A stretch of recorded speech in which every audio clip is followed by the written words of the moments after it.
This game was about offensive ineptitude.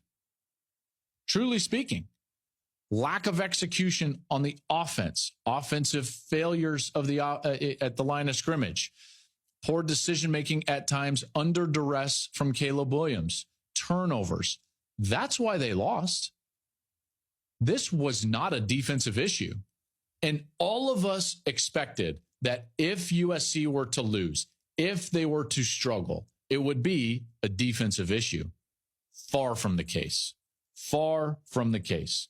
48 points for Notre Dame. And yet, if they asked Notre Dame to drive the ball on a traditional series, just on the other side of the 50, I'm just saying, like, give them the ball on the 30, the 35 on their side of the field and make them drive. When that happened, traditional series, Notre Dame had, 13 total points and like 7 of those drives, 7 of those drives, 13 total points. If USC's defense was in a traditional drive, Notre Dame didn't do much. They scored 28 off turnovers and 7 on a kick return.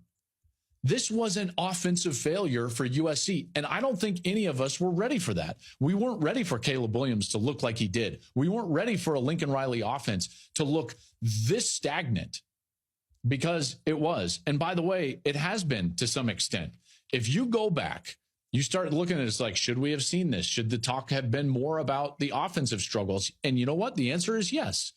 And we will fault ourselves right here at Joel Klatt Show, but it was not a defensive conversation. As much as we wanted to make it a defensive conversation, the last 9 quarters of football, so the 5 previous to the Notre Dame game, so you're going back to the 4th quarter against Colorado, the 4 regulation quarters against Arizona, not counting overtime, because overtime you're just getting the ball at the 25, and then the 4 quarters against Notre Dame. 9 quarters of football, USC has scored a total of 48 offensive points in 9 quarters.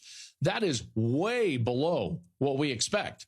Now, in some parts of the country, like Iowa, we call that like an offensive explosion. Not in LA, not for USC, and not for Lincoln Riley. So the question is, why? Why? Well, we could sit here and say, man, Caleb Williams played terrible. It was his worst game. Oh, is he really that good? 3 picks, too much. Okay, you know what? You can do that if you want.